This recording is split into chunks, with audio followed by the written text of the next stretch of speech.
नमस्कार. अहो, उन्हाळा आला की गरमीने जीव अगदी हैराण होतो.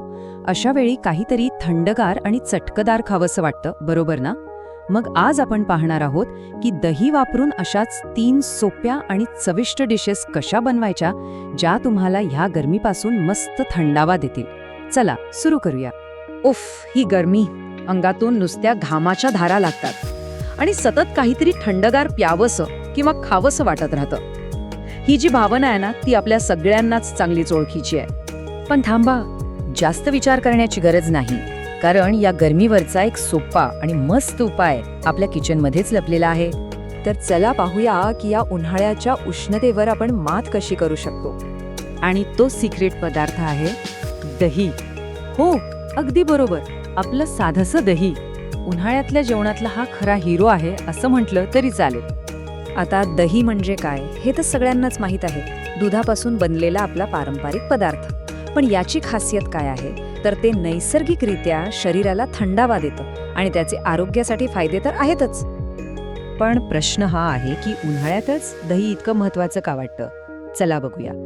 एक तर ते एक नॅचरल कूलंट आहे, म्हणजे शरीराचं तापमान कमी करायला मदत करतं. दुसरं म्हणजे ते प्रोबायोटिक्सने भरपूर आहे, म्हणजे आपल्या पोटासाठी चांगले बॅक्टेरिया, त्यामुळे गरमीमध्ये पचनशक्ती चांगली राहते. आणि सगळ्यात महत्त्वाचं, ते इतकं वर्साटेल आहे की ते गोड पदार्थात वापरा किंवा तिखट, दोन्हीकडे एकदम फिट बसतं. चला तर मग आता हे सगळं ज्ञान प्रत्यक्ष कृतीत उतरवूया. आपण दह्यापासून बनणाऱ्या 3 एकदम सोप्या आणि रिफ्रेशिंग रेसिपीज पाहणार आहोत. आणि आपली पहिली डिश आहे सगळ्यांचा आवडता बुंदी रायता. आहाहा, काय मस्त लागतो नाही जेवणासोबत. एकदम लोकप्रिय आणि जेवणाची मजा वाढवणारा पदार्थ. आणि बनवायला तर इतकं सोपं आहे ना. काय करायचं, फक्त दह्यामध्ये थोडे मसाले म्हणजे जिरेपूड, तिखट, मीठ घालून चांगलं फेटायचं. मग जी कुरकुरीत बुंदी असते ती थोडा वेळ कोमट पाण्यात भिजवायची, म्हणजे ती छान मऊ होते. आणि मग त्यातलं पाणी पिळून काढून त्या दह्यात मिक्स करायची. झालं, आपला बुंदी रायता तयार. ओके, आता दुसरी रेसिपी बघूया. ती आहे व्हेज रायता. ज्यांना काहीतरी फ्रेश आणि हेल्दी हवंय त्यांच्यासाठी हा उत्तम पर्याय आहे. हे तर त्याहून सोपं. दह्यामध्ये थोडे मसाले जसं की मीठ, काळी मिरी, जिरेपूड घालायचं आणि त्यात बारीक चिरलेला कांदा, टोमॅटो, काकडी मस्त मिक्स करायचं. आणि हो, वरून ताजी कोथिंबीर टाकायला विसरू नका, त्याने चव अजूनच छान लागते. आता बघा, हे दोन्ही रायते आहेत, पण फरक आहे त्यांच्या टेक्स्चरमध्ये. बुंदी रायता कसा असतो, एकदम सॉफ्ट आणि क्रीमी, तर व्हेज रायता भाज्यांमुळे थोडा क्रंची, कुरकुरीत आणि एकदम फ्रेश लागतो. त्यामुळे आता ज्याला जे आवडेल तो पर्याय निवडू शकतो. आणि आता येतोय आपला तिसरा पदार्थ, जो नुसता साईड डिश नाही तर एक पूर्ण जेवणच होऊ शकतो. तो म्हणजे कढी पकोडा. वाह, मसालेदार दह्याच्या रश्श्यात ते मऊ पकोडे, काय भन्नाट चव असते.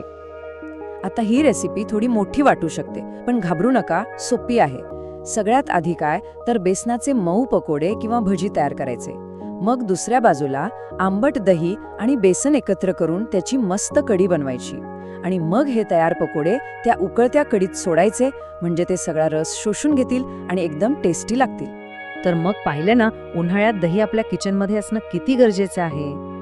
थोडक्यात सांगायचं तर आज आपण थंड राहण्याचे 3 मस्त आणि चविष्ट मार्ग पाहिले. बुंदी रायता, व्हेज रायता आणि हो, कढी पकोडा. म्हणजे एक गोष्ट तर नक्की आहे की दही फक्त वाटीत घेऊन खाण्याचा पदार्थ नाहीये.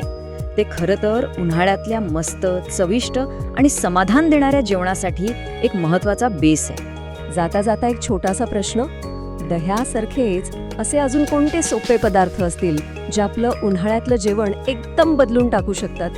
जरा विचार करून बघा.